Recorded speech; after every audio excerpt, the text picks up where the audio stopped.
Welcome to the Retail Smarts podcast, where each fortnight we explore the stories and insights of trailblazers in the Australian retail ecosystem. My name is Dominique Lamb. I'm the CEO of the National Retail Association. This week, our guest is Dr. Jason Palent, Senior Lecturer of Marketing at the Swinburne University of Technology. Welcome, Jason. Thank you so much for having me. This is an absolute pleasure. Jason just joins us today to talk about how retail research boosts your business. We're actually doing a crossover episode today, so you'll find part one of this interview here and part two on Jason's own Shopology podcast. I'm so excited to talk to you because, as you've rightly pointed out to me while we were sitting here chatting, we get quoted together in lots of different media articles and obviously like to talk about all the same things in retail. And I understand that, some of your specialties around that customer experience and personalization side. How did you get into retail and those kinds of things?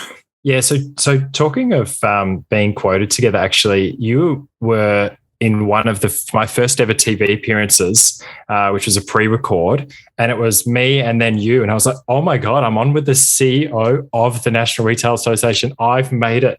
It was a big moment for me. So thank you for that. It's really nice to now, full circle it and be on the show together.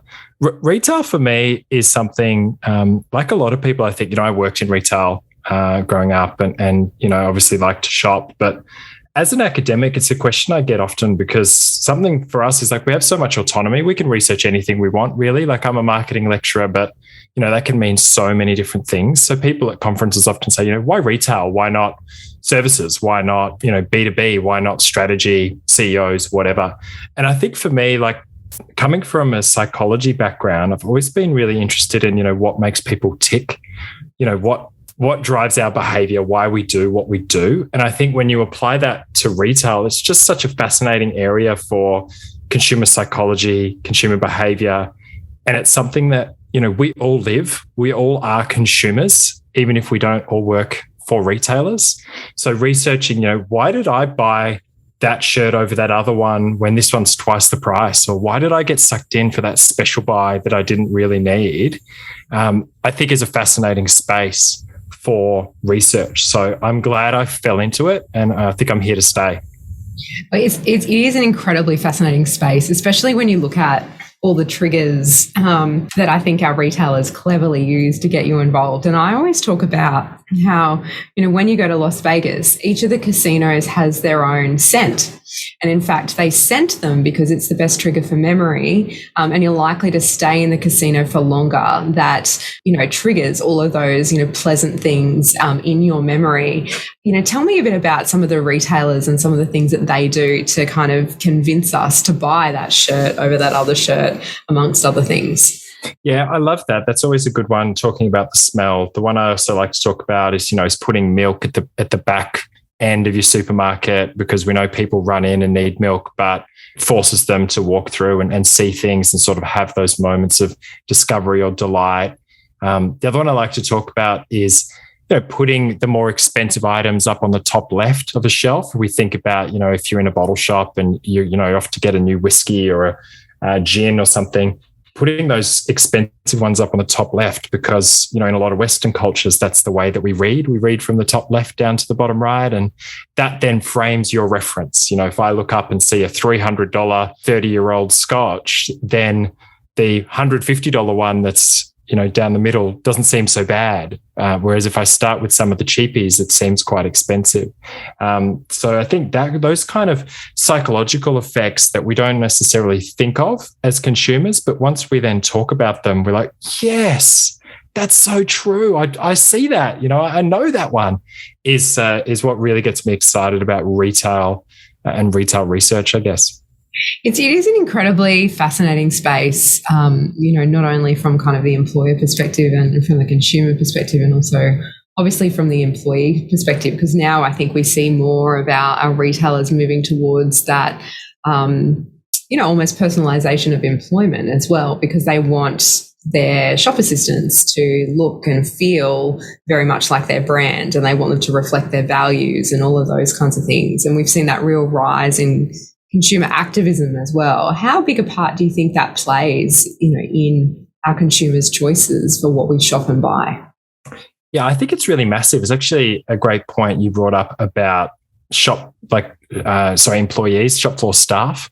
I wrote a piece a while back for Inside Retail about how they're often overlooked in terms of the massive impact that they have on consumers. It can make such a big difference if you're in the mood or you need help when you walk into a store for someone just to greet you and offer that help or give you a recommendation versus, if you are in the mood to just get in and out, that can actually be a barrier. Somebody coming and trying to add assistance when you don't necessarily want it. And so that kind of thing where, those shop floor staff have such a big impact on the experience customers have, whether they're likely to be upsold or buy something different, walk out of there happy, that I think can often be, forgotten.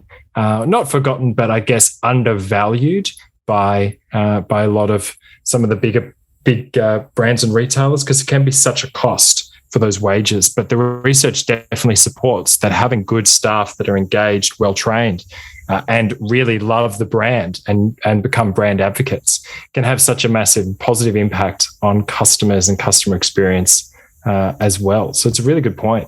It's so interesting that you say that because, we often talk to, retailers that are very upset about the fact that our retail workers don't stay and they don't, kind of create these succession plans through their businesses. And, there's this view that retail as a career is transient or it's short-lived and it's not somewhere that you go and kind of work and grow through a profession. But when you look at, I guess, experiences across the world, there is so much more value put on customer service employees or shop assistants or, shop floor staff, particularly in Europe or even in places like Japan. Whereas in Australia, I think COVID-19 has probably highlighted this, in such a terrible way. There is a certain level of flippancy when it comes to the retail worker.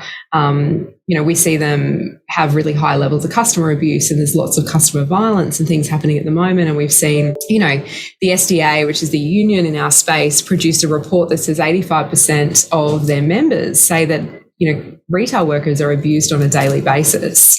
And it is so sad when, as you say, having good customer service in a store can change the productivity of that store. Yeah, massively. And you're right, it is such a shame that shop floor staff have copped so much of the abuse and anger from customers. And I guess it's sort of also a concern of mine as we look to, the quote unquote vaccinated economy or some of those restrictions or the expectations that are being put on retailers to enforce laws that they're not used to, right? I even look at things like when there was purchasing limits on toilet paper or whatever it was.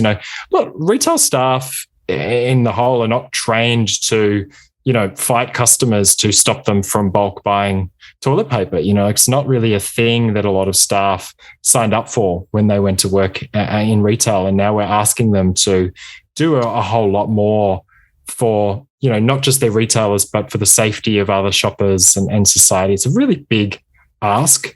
So some of my colleagues actually at Swinburne did some research, published this around the actual skills that retail shop floor staff require and the impact that can have. And one of the big things they found is it's actually some really high level skills, right? Like it's creative thinking, it's analysis, it's being able to, you're being like a psychologist and an analyst, looking at a customer, figuring out what they want, trying to help them, combined with attention to detail, the ability to actually, know what should be on the shelf, where like when you actually unpack what makes a good retail experience and what staff need to do to bring that, it's actually a really highly skilled requiring position, right? And as you said, there's sometimes a bit of a flippancy and there's that challenge. We called it a while back in a report of the war for talent, right? It's like getting people in and then keeping them. It's actually a real challenge, but it does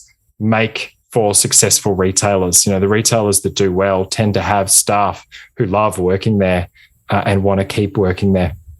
And that is, I think, it couldn't be truer at this point in time. I mean, we know that there are skill shortages across the country, whether it be in hospitality or in retail, and certainly our retailers at the moment in the onset of Christmas are desperately looking for staff members, and they need to have all these skills, and the skill sets that they require are absolutely changing, especially with the onset of online. Talk to me a bit about where you think this, I hate to use the word omni-channel, but let's just say multi-channel world of retail is going, because we know it's very much about digital. So it's about having both a physical and a digital store. And we know that their demographics typically are different. The people that shop online are very different to the ones that shop in store. Where do you think the world of Australian multi-channel retail is heading? Do you think it's here to stay? Do you think it's here to grow? I mean, I think we've seen the rates now of online shopping being well above Christmas levels already. I think it's now sitting at about 16.9%. If you look at the ABS, it was 9.5% before COVID-19 started. How large do you think this will go? Yeah, I think it's a really fascinating space. And you mentioned, what term to call it. We could play a bit of like corporate bingo here with all the buzz terms, multi-channel, omni-channel, liquid, hybrid. There's so many different terms. Let's just say I actually just really do like multi-channel in terms of it seems to be the most factual, representation of what we're talking about, which is the using multiple channels to engage with customers also using multiple channels to research, purchase, across the whole path to purchase. So whatever term we call it, I think, as you said, like it definitely is going to continue growing. There's a couple of reasons for that. One is, as we saw, COVID has forced it to grow. It's forced retailers to pick up their game. It's also forced a lot of customers to go online or use online subscription services or online deliveries more so, or even for the first time ever. I think why that matters is there's actually been quite a bit of research into this idea called channel migration, right? And so what it sort of tracks is how customers change their channel preferences over time, right? So how does a customer who was predominantly purchasing something in a physical store move to another channel, right? Because we know that we as humans and shoppers are the same, are quite habitual. We get used to doing something in the same way and we like doing it that way again. It's the easiest, we're the best at it. So it's really an interesting sort of phenomenon that we do observe, that over time, customers change the channels that they use. And what we've discovered is that they do that through sort of stages, right? We call it trial, post-trial. So the challenge often for retailers, if we want people to move channels, is to actually just get them to try, right? It's like, look, we've got this different service. We think it will be a better experience, or we think, you'll spend more if you do it. So trial it out. That's really the challenge. Once people trial it, if they have a good experience, then they can continue doing it, right? And so to bring a long answer back to the question, what COVID has done is it's forced consumers to trial new ways of shopping that they might not have before, or they might have been averse to, or they might have taken some time to, right? Personal experience of this is we started ordering online toilet paper from Who Gives a Crap, right? Because it was so painful to have to go and try and find it when there was empty shelves, or look like that person who's panic buying and get judged by everybody as you're walking out of the store. And you're like, no, I just have a family, we just need it. So we started buying it online, and we'll never go back, right? And I never would have thought I would buy subscription toilet paper online, right? Like, why would you do that? But we did it. It was a great experience. We're just going to do it forever. So that's the idea of, I think that's what COVID has done, is it's forced consumers to trial new ways of shopping. It's also forced some retailers to try new ways of offering their service to customers. You combine those two things together, and we're definitely not going to go back to the same retail industry that we had before. Don't you think, though, that during that period, consumers became more forgiving about things like logistics delays, delays in stock, absence of stock, all of those kinds of things? And I guess their tolerance for that friction point increased. Don't you think, though, it will decrease over time, so that, if it's just easier to go back to the store to purchase the toilet paper because it's there now, will they continue with their change of habit? Yeah, I think that's a really interesting point to consider. And I think particularly down here in Melbourne, I've got to tell you, like I and everybody else I know are so sick of online deliveries because it's been really our only way to access anything other than groceries, right? And so I just now assume that every purchase is going to take a couple of months to get here, right? And so that's not a great position for me to start from when I'm considering an online purchase. It doesn't matter who the retailer is or who the delivery is. I'm just assuming it's going to take so long. So, and we saw that when stores reopened, like people lining up with all of their returns or, just wanting to go to Kmart, buy some toys for the kids because we haven't been able to. So I think definitely what we'll see in the short term is a massive swing back towards physical retail, the experience of it. We've missed it. It's just nice to be out of the house, like particularly, in Melbourne, but probably everywhere. But I think what you'll see when that settles down is definitely a shifted, if we thought of the online retail line where it was and where it was growing, we're going to see a bit of a roller coaster up and down for a little while, right? As we come out of lockdowns, I think we'll see it steady, but it'll be significantly higher than it was. It won't be 16%, but maybe, it's in the low 10s where before it was around the 9s. I do think it is going to continue speeding up. The question I have is, it's just how far can it really go? Like at what point do we say this is enough online retail? This is where it's going to settle. I don't have a clear answer on that, but it's going to be really interesting to track.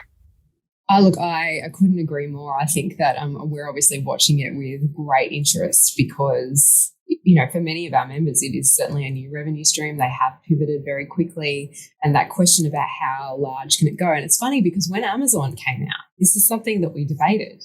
We looked at kind of what Australia's demographic is in comparison to other parts of the world where Amazon did really, really well.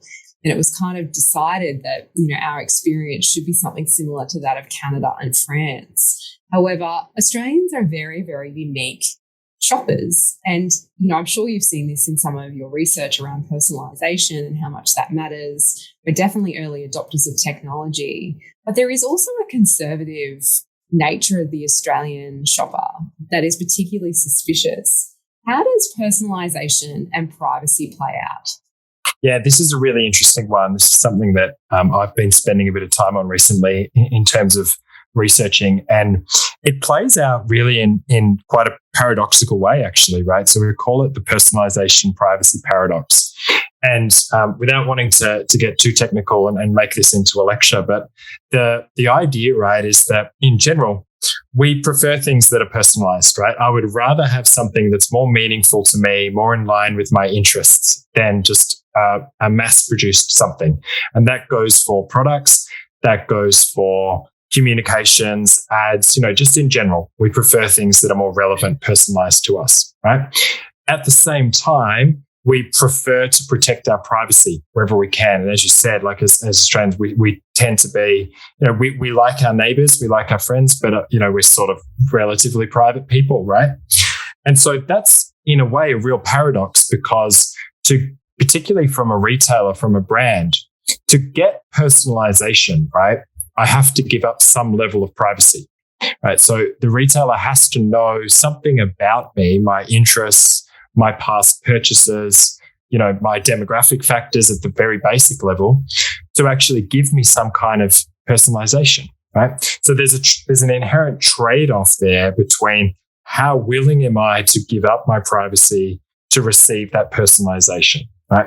And it depends on a lot of different factors. It depends on, just who I am as a person. People weigh those things up differently.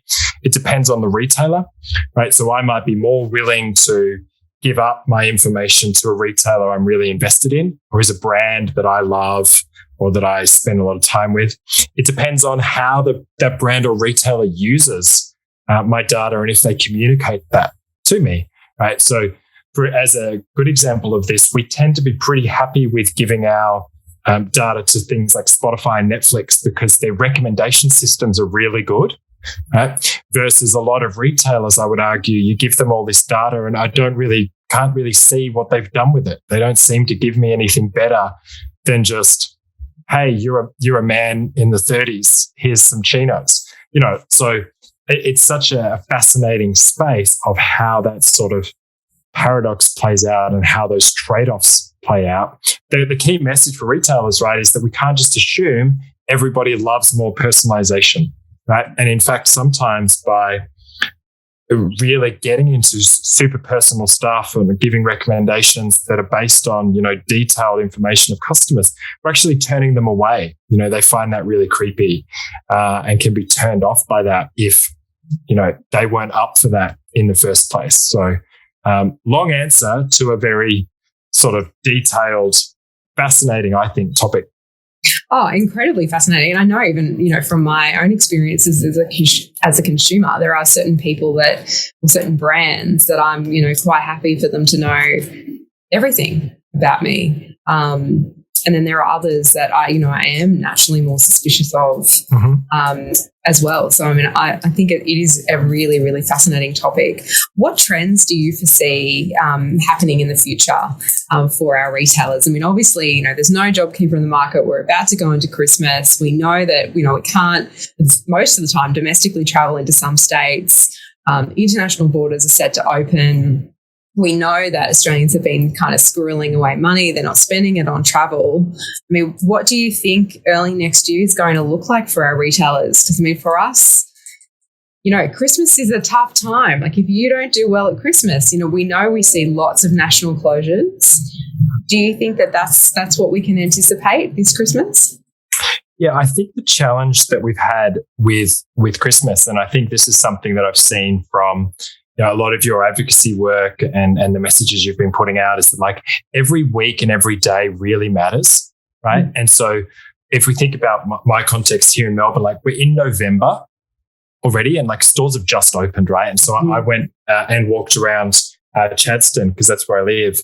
And like I was surprised actually at how many retailers like didn't clearly have sort of they weren't sort of Christmas, like the Christmas stuff wasn't there. Right. And there's a few reasons for that, obviously, right? There's been massive supply chain issues, right? And they haven't been open for, a few days. Like I was saying to them, I was just like, why doesn't, so-and-so have the Christmas stockings out yet? I'm like, they've been open for like 2 days. They're probably just figuring out how to turn the lights back on.